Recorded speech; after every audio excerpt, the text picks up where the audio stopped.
Hey everybody, William Wallace here with another episode of my Constitutional Amendment program, or the program's William Wallace for America, covering everything in Louisiana, as you know. But my program right now is covering the constitutional amendments in our state, because when you go to the ballot in November, there's going to be 7 of them. And if you're not ready for them, you're not going to be knowing whether you should vote for them or vote against them. And they're way down, and by the time you get down to them, you might be too tired and sleepy. And my joke has been, drink lots of coffee when you go in November on this one. But on this video, I've got Representative Beau Beaullieu, State Rep, District 48, and coming on again to talk about his constitutional amendment. Beau, thank you so much for coming on today. I really appreciate it. Thank you, William, for having me. Well, thank you. Well, I've had you on before. If people watch the other videos, they can go back and see the other videos and see where you're from.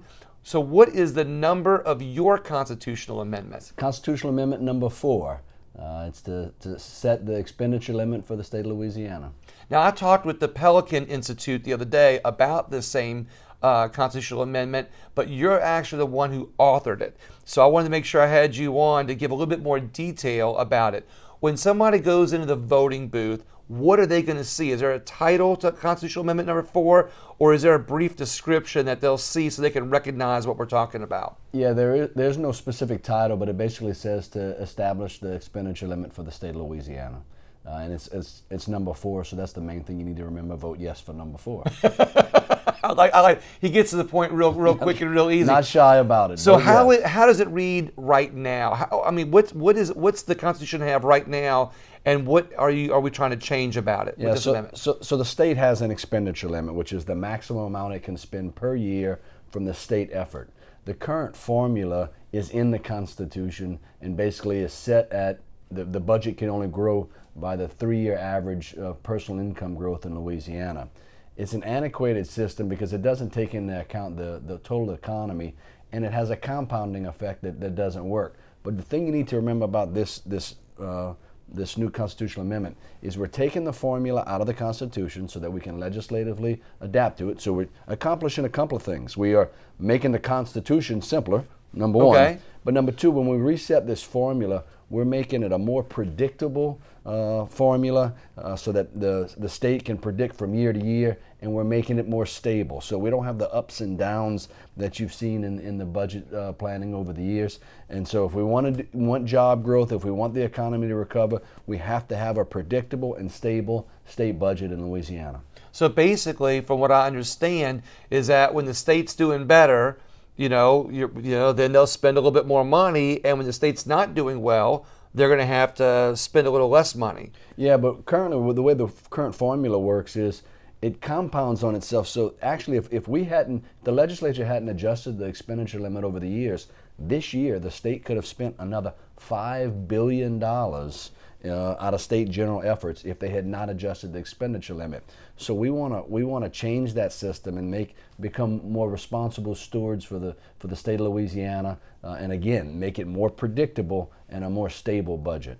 So this way, if, like I said, the state's doing better, they spend a little bit more money, do a little bit, kind of like the people need to do when we make less money as individuals.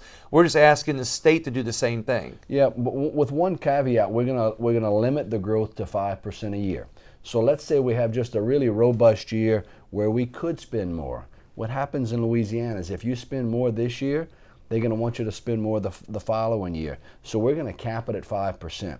And anything that the state would receive in revenue greater than what we budgeted will go to surplus dollars. If it goes to surplus dollars, we can put money in the rainy day fund, we can pay some of the pensions, and we can put money to our needed infrastructure projects that's so needed in Louisiana.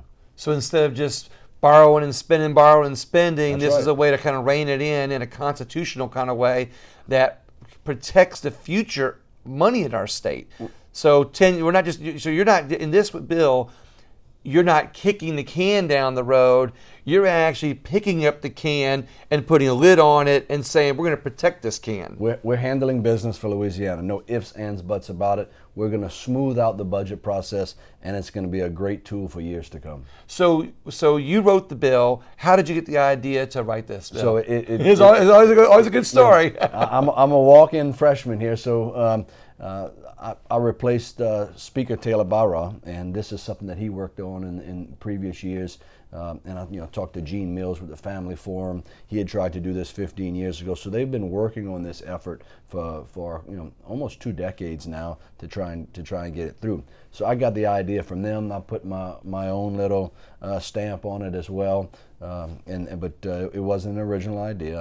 I took from them and just crafted a little bit and made it to what it is today. But you authored it to what it is today. That's correct. So basically you've learned from what needs to happen from the other guys and put it into a newer version that's more up to date for today's standards. This was my #1 priority for this session. So when I ran for office last year, which is less than a year, I'm about to start my 3rd session in less than a year, but when running for office, I was telling the taxpayers of Louisiana how important it is to be good stewards of their money, and this is an example that we're setting forth in the first this first go at it, and with all the effort that they've taken over the last 15 years to get this through, it'd be a shame if we didn't pass it on November 3rd. So we need everybody to get out and vote yes for number 4.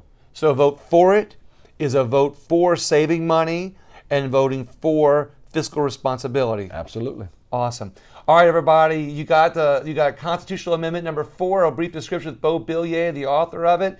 And hopefully when you go to the polls, you like to vote for it. But if hopefully, even more than that, in the meantime, if you know somebody who's going to vote in November, it's kind of a joke because we all know people who are going to vote this November, please share this video with them and share it as much as you can, because these constitutional amendments are going to affect not just how we live the rest of our lives, they're going to affect our children and our grandchildren for the rest of their lives too. So share the video for them, for you, and everybody else. Thank you so much, everybody. Have a great day. Thank you all.